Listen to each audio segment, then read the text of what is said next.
Welcome back on the Stake channel, where we talk about all things staking, liquid staking, and infrastructure in the industry. I'm Yuri, head of product at Swike, and today I'm sitting here with Lex from Scepter. Scepter is the leading liquid staking solution on Flare, a blockchain that we support for a very long time now. So, welcome to the show, and great to have you on, Lex. Thank you. Thank you for inviting me. It's always good to come on a show by people who support the same ecosystem. So awesome. Yeah, so let's start at the very beginning. Let's start a little bit about when you decided to actually build on top of Flare. Maybe you can add a couple of sentences to what Flare is all about and why you made the decision to build on Flare. And yeah, a little bit about the opportunities that you have seen previously in building a liquid staking solution on top of Flare, and maybe where there is the intersection also with Ripple and the broader ecosystem. Yeah. So the initial contacts were not made by me, but by some of my colleagues. But I think it's about, I have to think, it should be about 2 years ago, I guess, when they started talking about whether or not there should be liquid staking on Flare. And at that time, some colleagues of mine were working on another platform on Flare that you're probably familiar with, Kinetic, the market. And of course, once you have a proof of stake network and you have a lending market, it makes all the sense in the world to have some kind of liquid staking, since you want people to use their network tokens as collateral. So those discussions went forward, and Flare just became a very promising candidate to start our first liquid staking protocol and our first network for the liquid staking protocol. And of course, through time, we found out more about Flare, figured out about the FTSOs and the use that they have, not just within the network but also outside. And and of course, what actually did help, because every venture needs to find some capital at some point, is that at this point Flare still has FlareDrops. And initially, when you have relatively little staked, you should find a way to still have an income to make sure that you can sustain the protocol. So that was also definitely one of the things that made us start Scepter on Flare, because we did that without any grant or kind of investment, which means that you need to get it from actually doing work and getting income. So yeah, just really straightforward. Those were definitely some things that made it possible to start this from basically zero, right? We didn't have any other networks, so we didn't have any other networks that were generating the income that we could use to start up on Flare. Yeah, entirely bootstrapped, as you would say, in the startup world. So you mentioned one very important point here for all people who may be still new to the Flare ecosystem. So you do not currently, at least, you do not have this traditional staking model on Flare where you have fee-based revenue coming for the staking rewards. You do not have this. We have FlareDrops in the ecosystem. This is why the APY for staking Flare is relatively high, ranging around the 30% benchmark for traditional staking. So can you touch base a little bit about what this airdrop-based rewards is all about? Because I also read an article on Kraken which referred to it as airdrops, which I find a little bit misleading. Yeah. So basically, for staking to the so-called P chain, so that's to validators, there are two types of rewards that we have that we use. So the first one is the one that we call staking rewards, because there's delegating on the C chain and it's easier to use one word in one place and another in another, but it is actually delegating. But still, it is so there is a reward for just having your Flare staked, no matter if there are airdrops or not, which we call FlareDrops. And then on top of that, for having Flare either as wrapped Flare or staked on the P chain with a validator, you will get FlareDrops based on the amount that you have compared to the amount of Flare that people are like staking or delegating in total. And of course, the amount of rewards that they extend. So that creates the APY for the FlareDrops. So those are the two types of rewards that we take from staking, and there's a little bit that we also get from delegating next to it. Yeah, and we are going to dive a little bit deeper into the business model here, but I think this was like a very important differentiator that we settled here, because again, I found it a little bit misleading from Kraken's article to refer to it as an airdrop, because for me, an airdrop is something that emerges when there is no token yet, and in Flare's case, obviously, that's very different, but everyone has a different interpretation of these things. Now that we have set the stage here a little bit, can you talk a little bit about the institutional appetite for liquid staking on Flare? Because understand that Flare has a very tight connection to Ripple, and therefore there are also certain types of institutions involved with Flare. So can you talk a little bit about what people you talk to? Is there like a certain typical user that is using liquid staking on Flare? Yeah, so maybe there are like some intersections that are worth touching on. Yeah. So I think important to mention is that currently we have over 4,000 stakers for about rounded 1.9 billion Flare. And if you make that division, you will find out that those are not necessarily huge stakers, especially if you consider that there are one or two really big ones. Of course, then they take away a lot from the average that most people stake. So most of our stakers are likely not institutions, but they are the retail users who have built up, or like regular whales, if there is such a thing.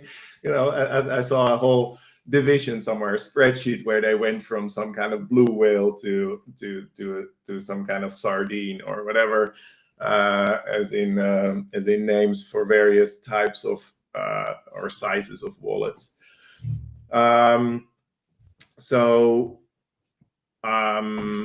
Most stakers with us are probably regular individuals, if you will, like retail users, maybe some people who got into Flare early and have sizable bags as well.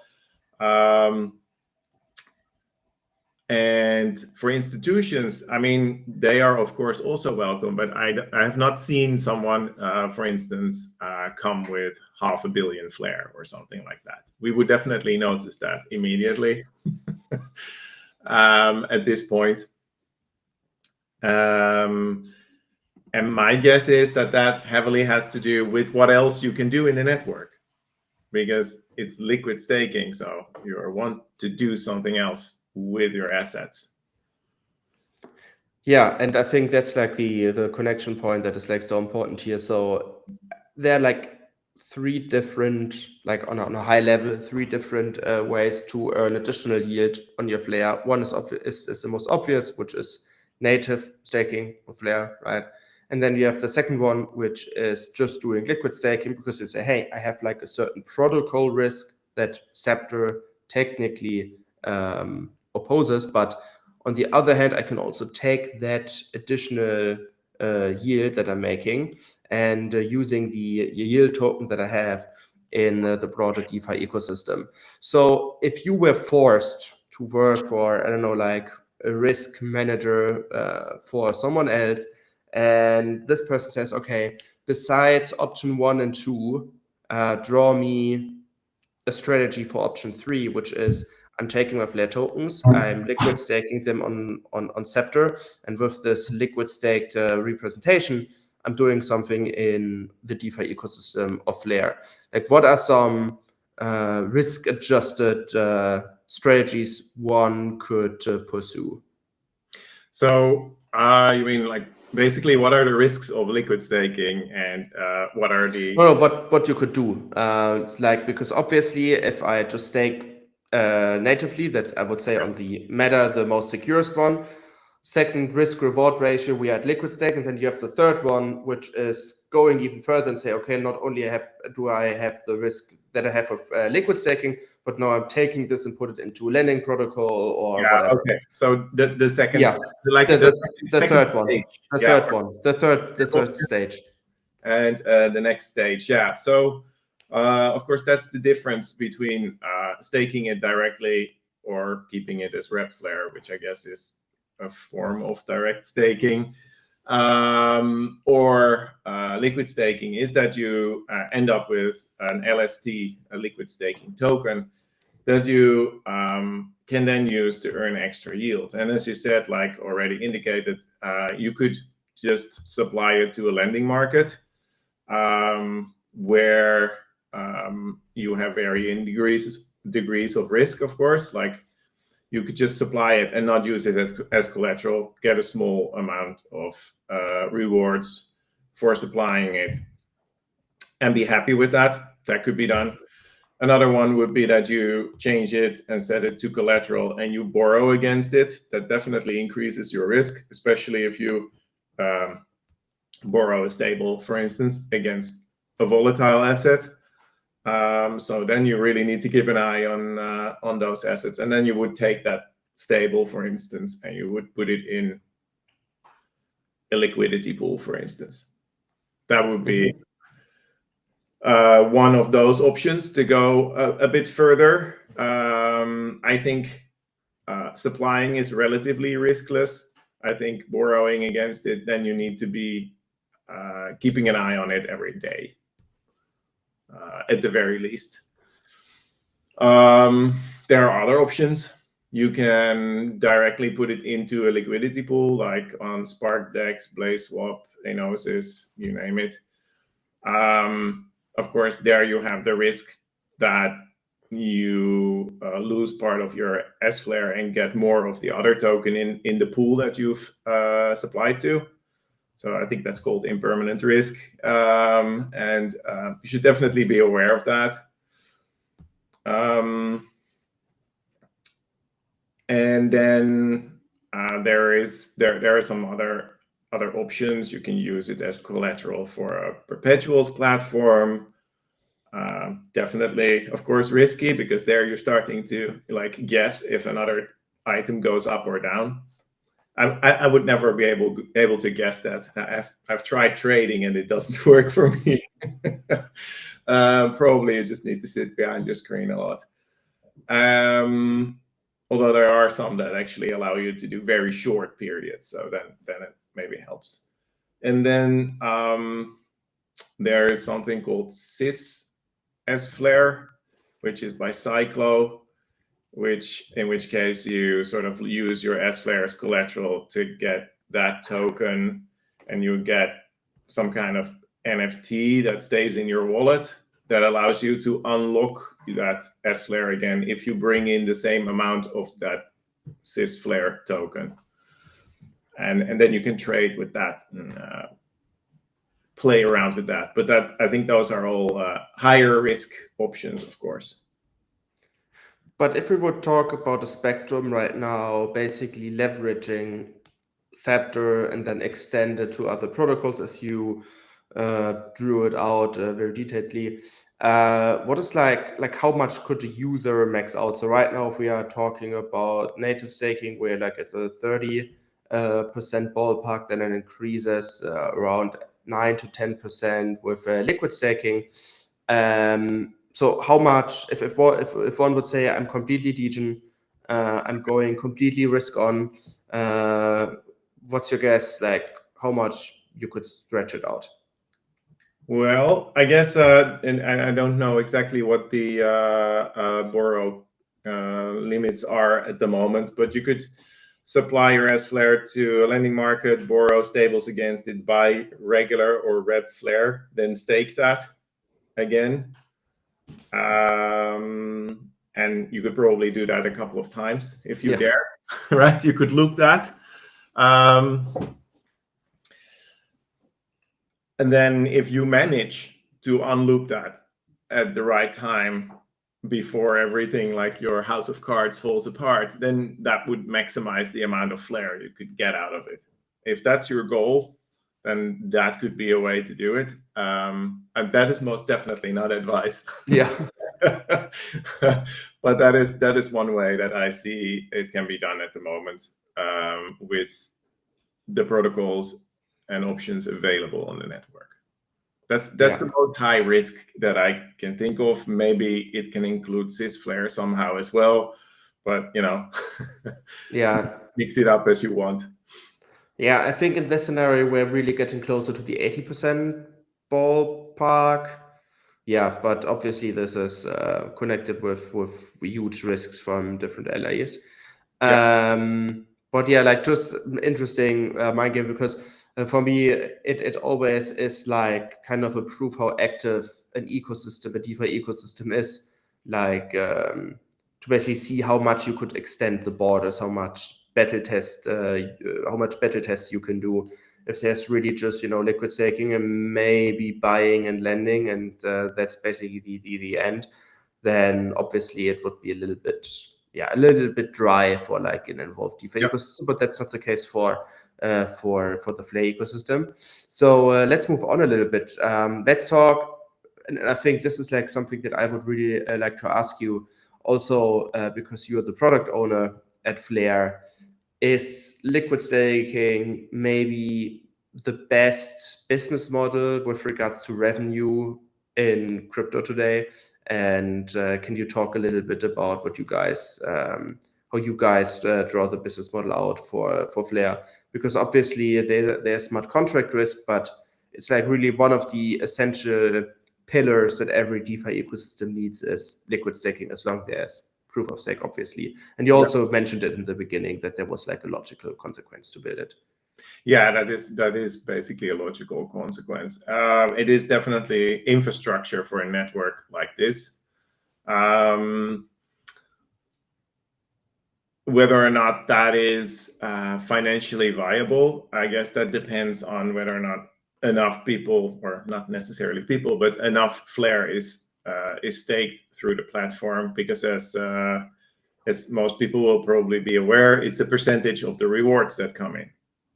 So if the rewards go down one way or another, either through there is little stake, or we make a mistake, which is also possible, of course. Like for instance, we stake to there are some validators that give 0 rewards, but they do still allow you to stake to it. So it's like, yeah, if you stake to those, of course your APY goes down, and that's bad for the user, of course, but it is also directly bad for us. So it's the business model with the percentage on rewards kind of pushes us to make sure that our community gets the best rewards, because that means we get the best income too. So it's like we carry each other there.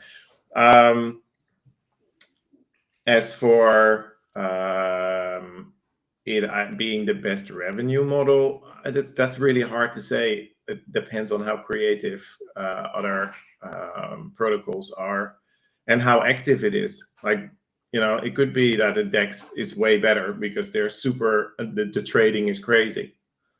Then their income is very high. But if the trading is not going nuts, then of course, their income goes down. So it's a difficult one to say, but it's fairly stable, of course. If the amount that you have in your protocol or flowing through your protocol is fairly stable, then you really don't have to do much except make sure that everything runs. Yeah, and I mean, you have the like kind of predictable 10% that you apply to the revenue that the protocol generates. So obviously there's always volatility involved in crypto, maybe not in stable coins, but that's like maybe the only area where you do not have to fight with too much volatility. Although if you talk to Terra people, they might have a different view on it. But yeah, like you also have like the entry fee that that one affects if he starts to liquid stake. So maybe you could talk briefly about this as well. Yeah, so the so-called buy-in fee, which only exists for 23 out of 30 days, which means that there are 7 days without a buy-in fee. I guess we could go back in history a little bit. So when we were almost done, ready to start liquid staking, ready to roll out the platform, we realized that the FlareDrop was based on a 23-day snapshot period where Flare takes 3 random snapshots of a wallet and says, okay, this is the amount of Flare you had, so here are your rewards. And of course, if we would just leave it and just add the rewards as they come, people would probably just sit on their wrapped Flare until the day before, or like even the hour before the FlareDrop, then quickly stake, and they would get their FlareDrop in their wallet, and they would get the FlareDrop in their sFLR. So, you know, it would be double, which would be nice, except for the fact that there might be people who are already staked and their APY is pushed down because of this. I have something on my finger here if you that an unfortunate encounter with a cooking knife. So we didn't want, you know, we didn't want to punish the people who are long-time stakers, of course, by allowing that to happen. So our first step was actually to be closed for 23 days. You couldn't do anything. You couldn't, like, you could unstake, but you couldn't stake. And there were only 7 days when people could stake. And then we realized that, you know, that is pretty draconian, because there might be other protocols opening up who want to use sFLR as collateral or something. And now people can't really get it. They can buy it from the DEX, but at some point the price will go up so much that, you know, it creates issues, and no more sFLR can be created at that point. That, you know, it will go out of proportions. So then we came up with the idea of having a buy-in fee for those 23 days. That is basically a way to fix any reward drop for the people who are already staked during that period. So if you stake during that period, you basically fix the possible problem that is created, the possible loss that is created for the people who are already staked. But if you want to avoid that, then you just stake during the 7 days after the FlareDrop, because that's when Flare doesn't check your wallet. Yeah, I think that's like a super important like mechanism that you guys included here, because otherwise there wouldn't be like the big incentive to also like stick to the protocol if the protocol basically penalizes long-term commitment. I think that's the opposite what you want to have in staking, liquid staking. But like, let's move on to like the liquidity paradox that we have in liquid staking. I find this is like something that we really need to talk over and over and over again, because obviously to liquid staking, as we talked about, liquid staking being a great business model, one part of that is that business model is very similar to also what validators encounter. It kind of has a ceiling. So if a liquid staking solution, and we have seen this on Ethereum previously, becomes too dominant and attracts too much liquidity, then all of a sudden you have like a super centralized network, as all of the stake is concentrated on one protocol, and that would kind of speak against the proof of stake system. So can you talk a little bit about the centralization risks that also come with liquid staking, and talk a little bit about how you guys also foster decentralization by having an eye on the validator set that you support? Yeah. Yeah, so I realized that there is, of course, a risk when everybody would like to liquid stake. It means that all the FLR goes through the same smart contract. That's the real risk, because that's the, if something would happen to that smart contract one way or another, that's why it's monitored, that's why it's audited, and so on. But if something would happen to that, then of course that would put a lot of FLR at risk of being taken. What we do after someone stakes is we go through basically all the validators that exist. We can now support up to 60, but we could improve. We could increase that amount, but we haven't seen like the actual necessity based on the numbers. But if the community would want it, and if it would increase the amount of people staking, then we might do that anyway. So we stake currently to 60 different validators, and that is of course to make sure that the decentralization is not completely lost. I think it was one of the first questions. People were like, are you going to stake to your own validator node? And we're like, no, we don't have a validator node, and we don't have one on purpose. If we would want to have one for some reason, not necessarily for the same reason as most validators, then we would probably do ask the community first, like, hey, this is a big step, because we've always said we don't have one. Now we want to have one. Would you support that? And these are the reasons why. But we still don't have plans to have a validator node or FTSO ourselves. So it all goes to other nodes in the network.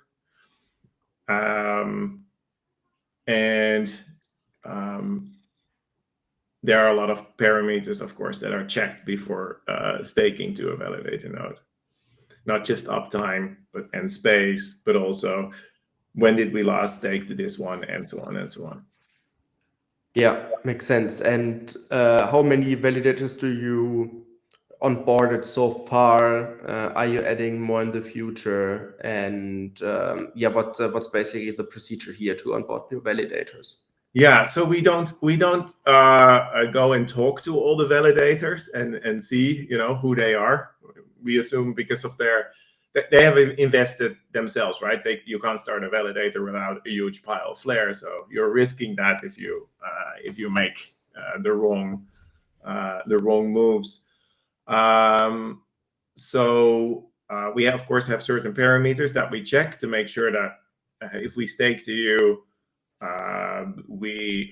there will be rewards as a result, and so on.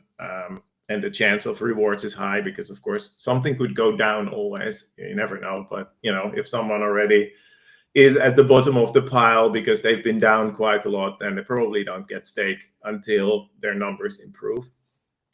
And the 60 that we have, we did not select by hand.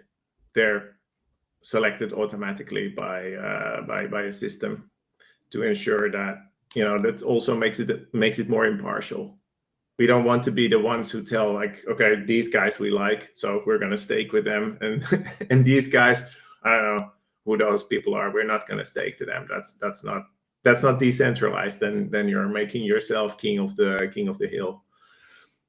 So there are only a few of them that we don't stake to, and the basic reason for that is they don't give rewards. So it doesn't help our community to stake to those nodes.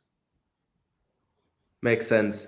Yeah, I mean, that's like the paradox, because in a lot of liquid staking spaces, that's a little bit different, where liquid staking protocol also become kind of a social centralization force, but obviously that's not the case with you guys. Last question from my end, because we're also getting closer to the 30 minutes. So Scepter's focus obviously has been on Flare today, but if you go on your website, you also see that there's a potential expansion to Partisia.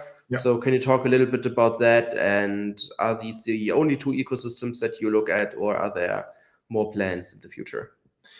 So yeah, that's one expansion. If you check our website, it actually states that we intend to be a multi-network liquid staking platform. There are several reasons for that. Of course, it ensures that, you know, or creates a bigger chance that we have income. Like if for instance, one of the tokens drops by 90%, that would currently drop our entire income by 90%. That could be bad. That could not just be bad for us, but that could be bad for the sustainability of the liquid staking platform and with that part of the network. So we want to diversify to ensure that, you know, we can be stable. Partisia is a pretty much a different type of network because it heavily focuses on privacy of transactions and computing. So it could be an interesting addition in that sense. It's pretty close, but it's technically so different that, you know, we want to make sure that we check everything before we go live there. It's definitely not the last network we're looking at. We are talking with other networks as well to see if there are opportunities there. And we hope that if we do have multiple networks, that this somehow also allows people to see all the opportunities that exist, maybe diversify their portfolio. That helps them also to mitigate certain risks. And, you know, take it from there. So we are definitely not limited to 2 or to 3, but we do want to make sure that the networks we go to, we actually adjust our liquid staking platform to it, like we have done for Flare with the FlareDrops. We will do the same adjustments if necessary on other networks to not just to maximize, but also to ensure that it's fair and decentralized. Amazing. Lex, I think this was a super insightful conversation. Thank you so much for coming on. Sounds super exciting, what's ahead. So thank you so much for coming on, and hope to see you soon on the show. I was happy to be here. Thank you very much for inviting me.